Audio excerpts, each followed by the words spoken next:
오늘도 주님과 함께 동행하는 행복한 한 날이 되기를 주님의 이름으로 축복합니다. 사람들이 이렇게 기대하는 일들, 이것이 빨리 왔으면 좋겠다라는 어떤 그런 기대감을 가지고, 근데 그 기대감을 가지고 있는데 그날이 점점 가까워왔고, 이제 D-Day가 왔을 때, 그날은 정말 마음이 더 이렇게 흥분되고 설레고 정말 들뜨게 되는 모습을 보게 됩니다.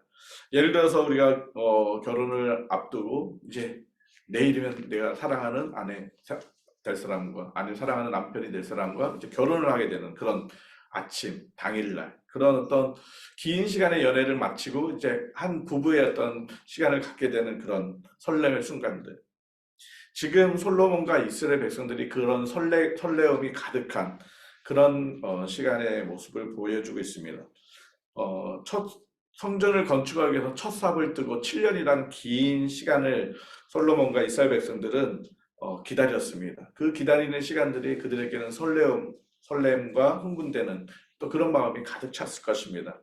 이제 백성들은 성전 봉헌식을 통해서 그들의 그 설렜던 마음들, 그 흥분됐던 마음들이 더 뜨겁게 드러나는 모습들을 보게 됩니다. 왜 이렇게 이스라엘 백성들이 이 성전에 대한 열망들이 있었을까요? 그것은 성전은 하나님의 임재의 상징이기 때문에 그렇습니다. 이제 하나님이 우리와 함께하고 계시다는 것들을 그들이 그 성전의 모습을 통해서 경험할 수 있기 때문에 그토록 성전을 건축하기를 기다렸고 또 그 날이 오늘 되었던 것을 볼 때 지금 이스라엘 백성들뿐만 아니라 솔로몬을 이 봉헌식을 준비하는 이끌어가는 솔로몬 마음에는 굉장히 그 감회가 새로울 것입니다. 특별히 솔로몬은 아버지 다윗 왕이 그토록 염원했던 그 염원을 지금 이루는 그 순간 얼마나 가슴이 벅찼겠습니까? 사무엘하 7장 2절에 보면 다윗이 그런 고백을 합니다. 나의 성전은 이렇게, 나의 집은 이렇게 아름다운데 백평목과 같은 이런 아름다운 집에서 살고 있는데 우리 하나님이 거하시는 이 성소 휘장은 너무 이렇게 약한 그 보잘것없는 것처럼 그런 표현을 하면서 빨리 내가 하나님을 위해서 아름다운 성전을 지어야겠다라고 그렇게 고백을 하게 됩니다. 이런 고백, 이런 마음에 하나님은 너무 기뻐하셨습니다. 그래서 오늘 읽었던 17절, 18절에도 그렇고 역대하 6장 8절에도 보면 여호와께서 내 아버지 다윗에게 이르시되 내가 내 이름을 위하여 성전을 건축할 마음이 있으니 이 마음이 내게 있어 좋다라고 하나님이 그 다윗의 그 순수한 마음을 정말 기뻐하시고 칭찬하는 모습을 보여주고 있습니다. 그러나 다윗은 그 성전을 건축하지 못하게 됩니다. 그리고 그 아들 솔로몬에게 의해서 성전 건축이 명령되었고 드디어 꿈에 그리던 그 성전을 완공하고 성전 봉헌식을 이제 막 하는 그런 순간입니다. 이 성전 봉헌식의 그 시작의 출발은 무엇입니까? 회막에 있었던 다윗의 그 성했던 그 회막에 있었던 그 언약궤 하나님의 언약궤를 이 성전으로 옮겨오는 것부터 이 성전 봉헌식의 시작이 되는 것입니다. 언약궤를 옮겨오는 것, 이 역사적인 이 순간에 가장 먼저 그 일들을 감당하고 있던 사람들이 누구입니까? 8장 1절에 보면 이스라엘의 모든 지파들, 우두머리들, 장로들, 족장들입니다. 그러니까 이스라엘 백성들의 리더들이 이 일에 가장 먼저 앞서서 순종하고 섬기는 모습들을 보여주고 있는 모습을 볼 수가 있습니다. 지난날에 다윗이 그 언약궤를 옮겨올 때 그 마음이 너무 들떠서 정말 하나님 앞에 아름답게 옮겨와야겠다라고 하는 마음에 새 수레로 옮겨오다가 어떤 일이 일어났습니까? 나곤의 타작마당에서 우사가 그만 죽어버리는 그 언약궤에 손대서 죽어버리는 그런 참혹한 일들을 보게 되므로 이들은 그 일들을 다 기억하고 있었을 것입니다. 그래서 3절 말씀에 제사장들이 그 궤를 이제 메고 오는 모습을 보여주고 있는 것입니다. 하나님의 말씀에 순종하고 이제는 그 하나님의 말씀을 따라서 언약궤를 옮기는 모습들을 보여주고 있습니다. 이 언약궤가 오를 때 이 순간을 이스라엘 백성들과 솔로몬은 이 광경을 보면서 얼마나 놀랍고 얼마나 가슴이 벅찼겠습니까? 그런데 더 놀라운 것은 10절 말씀에 이 언약궤가 이 성전 안에 지성소 안으로 들어왔을 때 어떤 일이 생깁니까?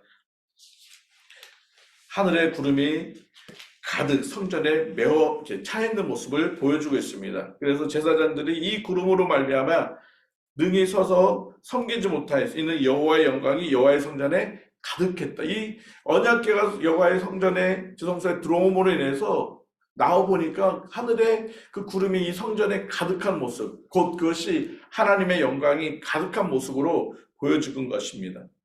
역대하 5장 12절 13절에서는 이 장면을 조금 더 명확하게 묘사하고 있는데, 제사장들이 언약궤를 이 성전 안에 잘 모시고 나오는 순간 120명의 그 찬양대와 악기를 두는 제사장과 그 레위 사람들이 수금과 비파와 이런 많은 악기를 동원해서 하나님을 찬양하는 모습을 보게 됩니다. 그런 모습 속에 하나님의 영광이 그 성전에 가득한 것을 보여주고 있는 것입니다. 우리는 이 모습을 통해서, 이 봉헌식을 통해서, 이 사건들을 통해서 성전의 의미가 무엇이며 또 우리가 성전에서 과연 무엇을 해야 되는지를 오늘 본문 말씀을 통해서 볼 수가 있는 것입니다. 첫 번째로 이 성전을 통해서 이 솔로몬과 이스라엘 백성들이 가장 먼저 한 것이 무엇입니까? 하나님을 경배하는 모습을 보여주고 있는 것입니다. 하나님을 찬양하며 하나님을 예배하는 그 모습이 성전에서 있어야 될 가장 중요한 부분이고 우리가 가장 처음에 해야 될 모습이라는 것입니다. 솔로몬은 성전 봉헌식을 2주 정도 한 모습들을 우리가 보여주고 있습니다. 65절에 보면 그때 솔로몬이 7일과 7일을 도합한 14일 동안 이 성전 봉헌식을 진행하는 모습들을 보여주고 있는 것입니다. 이때 이 2주 동안 하나님 앞에 예배로 제사로 드려진 짐승이 얼마나 많습니까? 너무 많아서 기록할 수도 없다라고 5절에 표현하고 있습니다. 그런데 이 양을 63절에 또 역대하 7장 5절에도 명확하게 이 숫자를 또 기록하고 있는데 소가 22,000마리, 양이 12만 마리입니다. 2주 동안 이 많은 양의 제물로 하나님 앞에 제사를 드리고 예배를 드리는 모습들을 볼 수가 있습니다. 오늘 등장하는 이 제물을 볼 때 소를 성경에서는 바카르라는 단어를 쓰고 있는데 이 바카르라는 단어는 히브리어로 남성 단수 명사입니다. 그리고 양이라는 이 단어를 촌이라고 이렇게 히브리어로 표현하고 있는데 이 양의 단어는 여성 단수 명사입니다. 왜 이것이 중요하냐면 지금 이 2주 동안 드려지는 이 제사의 가장 핵심의 그 제사의 제목은 무엇입니까? 63절에도 나와 있지만 화목제물입니다. 화목제의 희생제물로 하나님 앞에 지금 2주 동안 하나님 앞에 예배를 드리고 있는 모습들을 볼 수가 있습니다. 우리는 잘 알고 있습니다. 이스라엘의 다섯 개의 어떤 그 제사의 방법들을 알고 있는데 번제와 속건제 이런 죄를 용서함을 얻기 위해서는 숫양, 숫소, 이 숫것으로만 드릴 수 있습니다. 그런데 화목제물, 하나님 앞에 감사를 드리면서 또 우리가 하나님 앞에 약속하는 서원하는 그런 화목제물에서는 숫것과 암컷이 같이 사용되어서 드려질 수가 있는 것입니다. 그래서 오늘 이 하나님 앞에 드려지는 이 예배, 이 번제들은 화목제물 성격을 가지고 있는 것입니다. 솔로몬과 온 이스라엘 백성들이 그 언약궤가 들어옴으로써 하나님이 주신 그 기쁨, 그 은혜가 너무 커서 하나님 앞에 감사로 드려지는 그런 예배로 제사로 하나님 앞에 드렸습니다. 그래서 화목제물 제사를 끝나고 그 많은 음식들을 또 이스라엘 백성들이 함께 나눔으로 인해서 정말 하나님의 은혜에 감사하는 그런 예배로 나아가는 모습들을 볼 수가 있습니다. 우리의 삶이 교회하면 하나님 앞에 예배하는 것입니다. 우리가 항상 교회라고 하면 하나님 앞에 예배드리기를 가장 기뻐하고 먼저 해야 될 것입니다. 하나님을 찬양하고 경배하는 모습들. 그래서 온전히 하나님만을 예배하고 경배하는 것이 성전이고 그것이 우리가 성전에서 해야 될 가장 중요한 것입니다. 그렇기 때문에 성전은 더럽히면 안 됩니다. 성전은 더러워지면 안 되는 것입니다. 왜냐하면 더럽게 된다면 하나님의 영광이 임하지 않기 때문에 그렇습니다. 여러분, 더럽다는 것이 무엇입니까? 바로 하나님은 거룩하시기 때문에 거룩한 성전을 원하신다는 것입니다. 그런데 성경에서 성전을 무엇이라 고백하고 있습니까? 성전은 바로 우리들 자신이다라고 말씀하고 있습니다. 고린도전서 3장 16절 17절 말씀에 너희가 하나님의 성전인 것을 너희가 알지 못하느냐.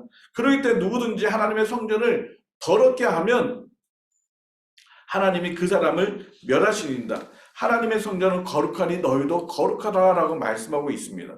그러므로 성전인 우리가 날마다 거룩함으로 우리의 삶을 통해서 하나님 앞에 예배하며 하나님을 높여 찬양하는 모습들이 있어야 하는 것입니다. 그래서 내가 성전이기 때문에 내 안에 하나님의 영이 함께 하시기 때문에 내가 집에 있어도 성전이고 내가 학교 가도 성전이고 내가 직장에 가도 성전이고 내가 어디 가든지 내가 성전입니다. 왜냐하면 거룩하신 하나님이 나와 함께하고 계시기 때문에 그곳이 예배하는 곳입니다. 우리가 이렇게 모여서 예배하는 것도 중요합니다. 가정에서 예배드리는 것도 중요합니다. 직장에서 예배드리는 것도 중요합니다. 어느 곳에 있든지 나는 그곳에서 하나님을 찬양하고 예배드릴 수 있는 성전입니다. 그렇기 때문에 내가 거룩해져야 합니다. 내 가정이 내가 있음으로 거룩해져야 되고 내 직장이 내가 하나님 성전이기 때문에 그곳이 거룩해져야 되고 내가 있는 학교가 나로 인해서 그것이 예배 성전이 되기 때문에 거룩해져야 하는 것입니다. 만약에 우리의 모습이 거룩하지 않다면 내 안의 성전이 더럽혀지게 그 예배는 하나님 앞에 상납될 수 없다는 것입니다. 그러므로 우리는 성전 안에서 오직 하나님만을 찬양하고 하나님만을 예배하는 그런 삶을 살아야 되는 것을 보여주고 있습니다. 14절 말씀에도 보면 이스라엘 백성들이 솔로몬의 말씀을 선포할 때 축복할 때 이스라엘 백성들이 온 회중에 서 있다라고 표현하고 있습니다. 또한 11절에도 제사장들이 서서 여호와를 서서 여호와께 섬기지 못하고 이렇게 엎드려진 모습들을 보여주면서 당당하게 예배의 자리에 나왔을 때 우리의 모습이 어때야 되는지를 보여주고 있는 모습입니다. 정말 서 있다라는 이 표현은 온전히 마음을 같이하여 그 봉헌식에 참여하고 있다라는 것을 보여주고 있습니다. 경건한 모습. 정말 우리가 예배 때 우리의 모습이 어때야 되는지를 보여주는 모습입니다. 제사장들은 예배 때 완전히 엎어져 있습니다. 엎드렸습니다. 또 백성들은 정말 경건한 마음으로 온전히 집중하고 서 있습니다. 무엇을 말합니까? 우리가 어디서 예배를 드리든지 예배의 그 자리에서 우리의 모습이 마음만이 그렇게 드려진 것이 아니라 우리의 외형적인 모습 또한 그렇게 하나님 앞에 온전히 드려져야 한다는 것을 말씀하고 있는 것입니다. 그래서 예배 시간에 딴짓을 하거나 돌아다니거나 물 마시러 가거나 화장실을 가거나 이렇게 예배 시간에 우리의 몸이 흐트러지지 않도록 우리는 예배에 집중을 해야 될 것을 보여주고 있습니다. 그래서 우리의 예배의 모습들을 한번 돌이켜보면서 정말 내가 하나님 앞에 온전히 서 있는 예배자로 서 있는 모습인가, 정말 하나님이 기뻐하는 예배자로 하나님 앞에 드려지고 있는지를 봐야 할 것입니다. 그런데 오늘 봉헌식을 보게 되면 조금 이렇게 의문이 한 가지가 들게 됩니다. 2절에 보면 이 봉헌식을 했던 시기를 명확하게 보여주고 있습니다. 이스라엘 모든 사람들이 다 에다님을 곧 7째 달 절기에 솔로몬 왕에게 모인. 지금 이때 봉헌식하고는 다르게 언제입니까? 에다르월 곧 7째 달입니다. 7째 달, 우리 지금 양력을 하면 7월은 아니고 이제 10월 정도 되는데 이 7째 달 왜 이때 봉헌식을 했을까요? 근데 성전이 완공된 때가 언제인지 기억나십니까? 우리가 이틀 전에 슉 말씀을 듣고 넘어갔는데 그때가 언제 6장 38절 한번 돌이켜보면 이렇게 되어 있습니다. 열한째 해 곧 9월 곧 8째 달에 그 설계와 식양대로 성전 건축이 다 끝났으니 솔로몬이 7년 동안 성전을 건축하였더라. 언제 건축됐어요? 8째 달입니다. 근데 우리 지금 솔로몬은 언제 봉헌식을 하고 있어요? 7째 달입니다. 한 달 앞당겨져 있습니다. 그런 게 뭔지, 왜 이렇게 됐는지. 이거는 의도적으로 지금 솔로몬이 봉헌식 날짜를 당기고 있습니다. 한 달을 앞당겼습니다. 이 앞당겼던 이유가 무엇입니까? 이때 절기가 무엇이었습니까? 우리가 아까 읽었던 말씀처럼 이때가 바로 초막절, 장막절, 수장절이라는 그 이스라엘의 3대 절기 중에 한 때입니다. 바로 이 7월, 이 일곱째 달이 바로 초막절, 장막절, 수장절이 때입니다. 왜 이때 성전 봉헌식을 당겨서 아직 완전히 완공되지 않았는데 한 달을 앞당겨서 이렇게 의도적으로 성전 봉헌식을 하고 있는 모습을 봅니까? 여러분 초막절, 장막절을 무슨 날인지 잘 알고 계시지 않습니까? 이스라엘 백성들이 광야 생활을 하면서 하나님이 그들을 지켜주시고 인도하시고 보호하고 있다는 사실들을 그들이 그 텐트 생활을 통해서 하나님이 우리를 지켜주고 계시는구나, 우리를 보호해 주시는구나, 그런 것들을 기억하면서 하나님 앞에 뭐 하는 것입니까? 감사하는 시간입니다. 뿐만 아니라 이제 추수를 거둬 해서 곡식들을 이제 창고에 걷어들일 수 있는 그 풍요로움들, 이제 안정감을 줄 수 있는 그 은혜들을 다시 한번 기억하는 것이 초막절, 장막절, 수장절이 아닙니까? 바로 이 성전 봉헌을 통해서 이스라엘 백성들이 그동안 그 장막을 옮겨 다니면서 그들이 고생하고 그들이 어려운 가운데 있었지만 이제는 이 성전을 통해서 완전한 안정감, 하나님이 우리와 늘 함께 하시고 이제는 우리가 막 이렇게 돌아다니지 않을 수 있는 그런 안정감과 함께 하나님이 우리에게 참 평안함을 우리에게 주셨다. 이제 불완전한 생활이 아니라 이제는 우리가 완전한 그런 안정감을 누리며 살 수 있다라는 것을 이스라엘 백성들한테 확인시키면서 확정짓는, 그래서 하나님의 은혜와 축복들을 기억하면서 오직 하나님만을 예배하며 섬겨야 된다라는 것들을 그들에게 각인시키기 위해서 의도적으로 이 초막절에 하나님 앞에 성전을 봉헌하는 모습들을 보여주고 있는 것입니다. 그러면서 54절에서 61절에 보면 솔로몬이 이스라엘 백성들을 축복하게 되어 있습니다. 이 축복하는 그 내용들의 그 핵심은 무엇입니까? 61절에 온전히 여호와 하나님 너희들의 마음을 맞춰서 여호와 하나님만을 섬기며 그의 법도를 지키고 그의 계명을 지킬 것을 강조하고 있는 것입니다. 정말 우리가 예배는 하나님의 나를 사랑하셨던 은혜, 나를 구원하셨던, 나의 모든 죄를 용서해 주셨던 그 은혜에 대해서 하나님 앞에 진정으로 감사하며 하나님을 찬양하고 경배하는 것이 바로 예배입니다.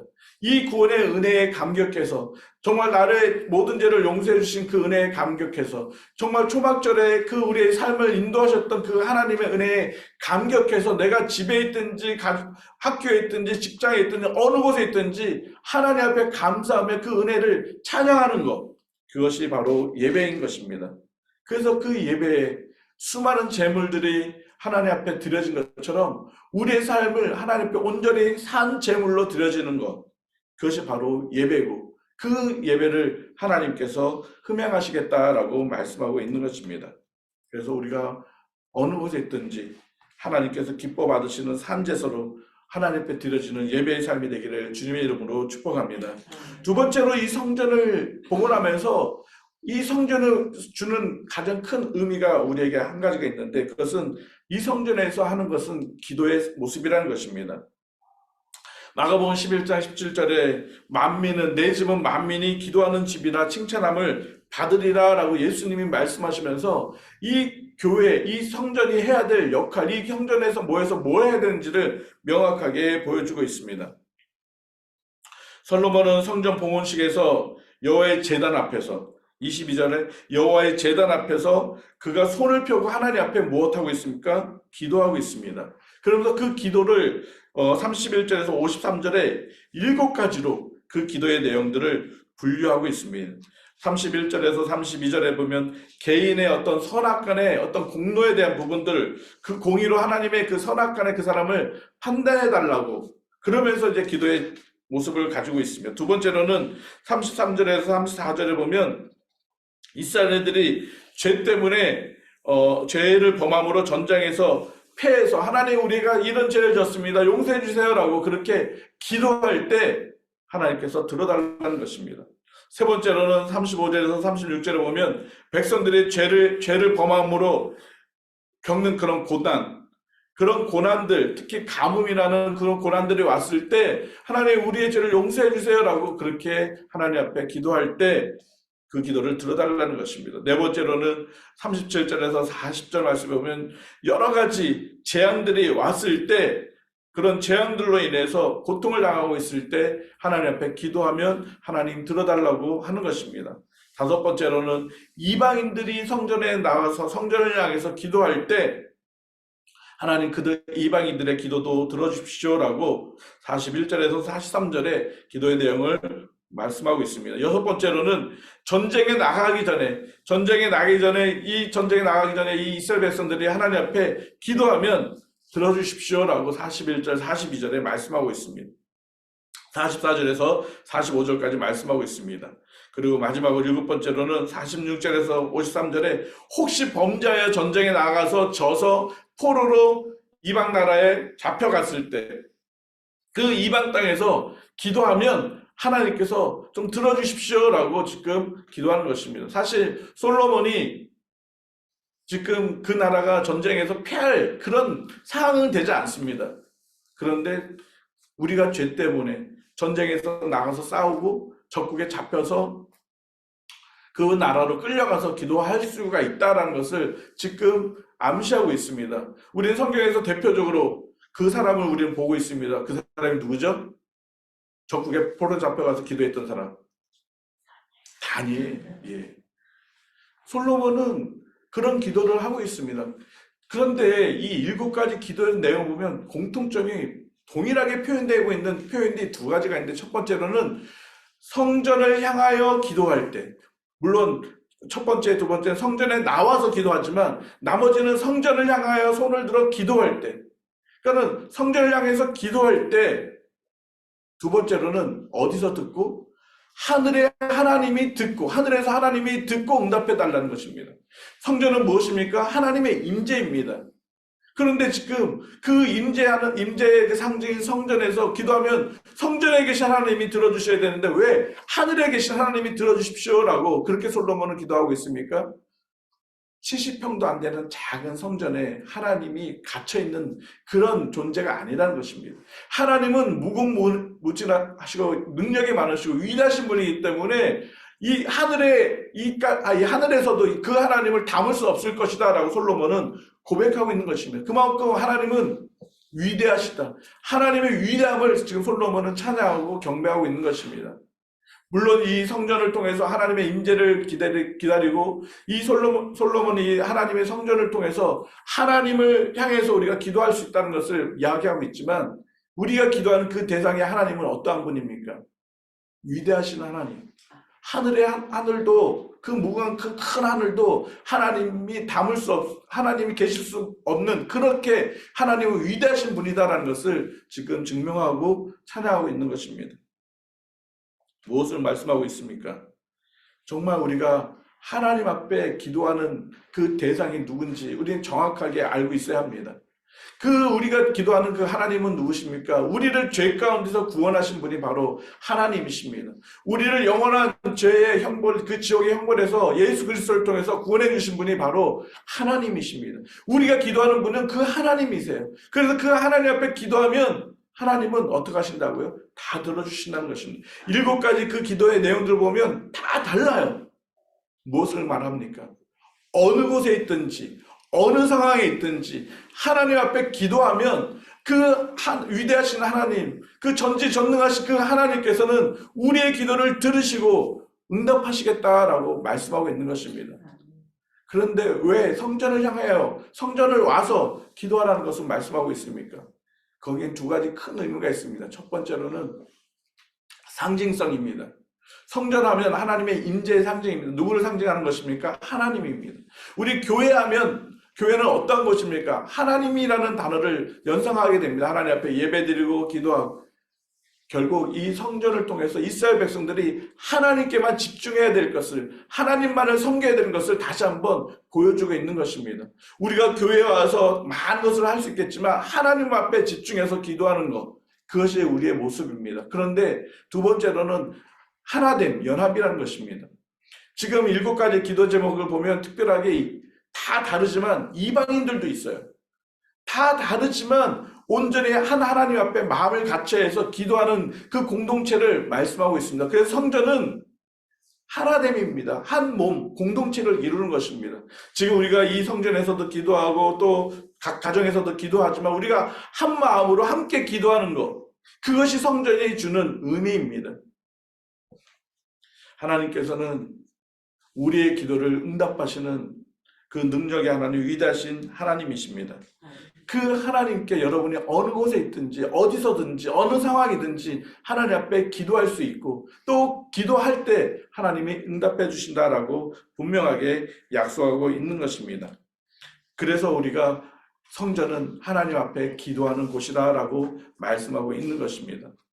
솔로몬은 이스라엘 백성들이 성전 봉헌식을 통해서 우리가 온전히 섬겨야 될 분, 우리가 온전히 예배해야 될 분은 여호와 하나님이라는 것을 증거하고 있습니다. 또한 우리가 온전히 하나님 앞에만 집중해서 하나님만을 한테 기도하는 것, 그것을 말을 하고 있습니다.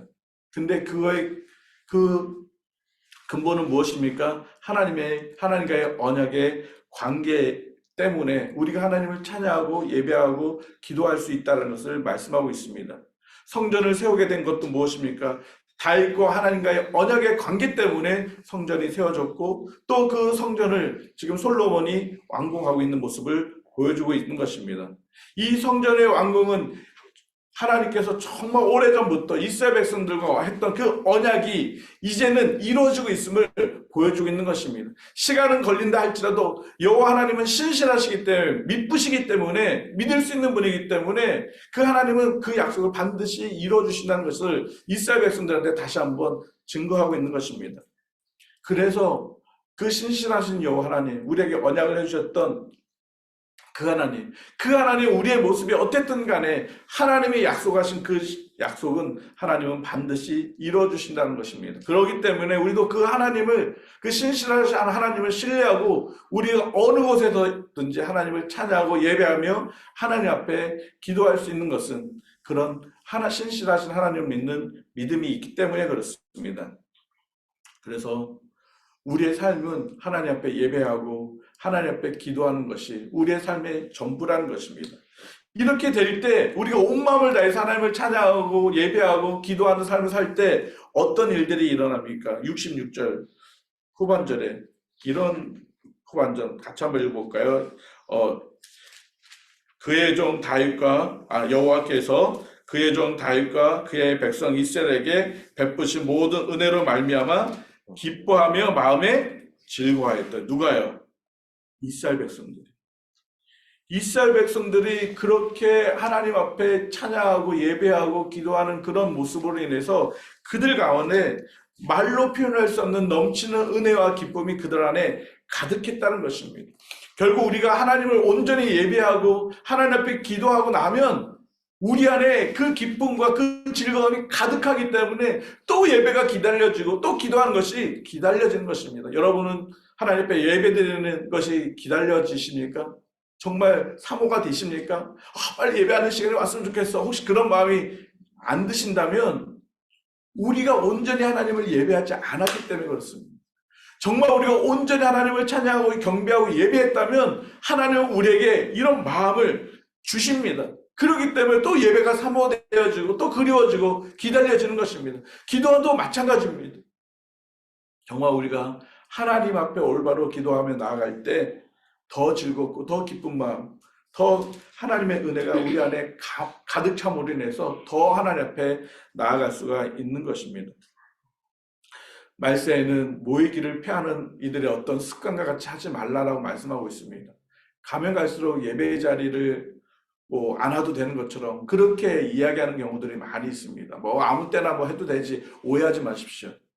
아무 때나 아무 곳에서 예배하는 것에 대해서 하나님은 허용하시지만 그것을 빙자해서 정말 모여 하나님을 찬양하고 경배하는 것들을 소홀히 하지 말라는 것입니다. 어떤 특별한 상황들이 있어요. 아까도 우리가 말씀한 것처럼 어떤 특별한 상황 때문에 못 올 때 그 성전을 향해 손을 들어 예배하고 기도할 수 있어요. 그러나 그것이 일상화가 돼서는 절대로 안 된다는 것입니다. 우리는 코비드라는 어려운 상황 속에서 흩어져서 있는 곳에서 예배를 드릴 수 있었습니다. 그러나 이제는 멈추고 이제 하나님이 막 열어주셨기 때문에 모여서 더 하나님을 찬양하고 예배하는 것이 우리가 해야 될 모습입니다. 물론 어떤 환경에 대해서 못 올 수 있어요. 그것이 핑계가 될 수가는 없지만 그거에 너무 자유해서도 안 될 것입니다. 하나님, 내가 더 예배 드릴 수 있는 환경과 상황들을 열어달라고. 그리고 정말 우리들 자신들이 어느 곳에 있든지 그곳에서 예배자가 되고 그곳에서 하나님 앞에 기도하는 그런 삶을 살아야 될 것입니다. 여러분, 하나님은 우리에게 성전을 주신 이유가 있습니다. 내 자신이 성전이라는 이유가 있습니다. 그것이 온전히 하나님을 예배하는 삶, 온전히 하나님 앞에 기도하는 삶, 그곳에서 하나님의 은혜를 경험하며 하나님을 만나게 되며 하나님의 기쁨과 즐거움이 가득하게 될 것입니다. 오늘도 여러분의 삶이 여러분의 가정에서, 직장에서 어느 곳에 있든지 하나님을 찬양하고 예배함으로 하나님 앞에 기도함으로 하나님의 은혜와 기쁨이, 즐거움이 가득한 그런 날이 되기를 주님 이름으로 축복합니다. 아멘.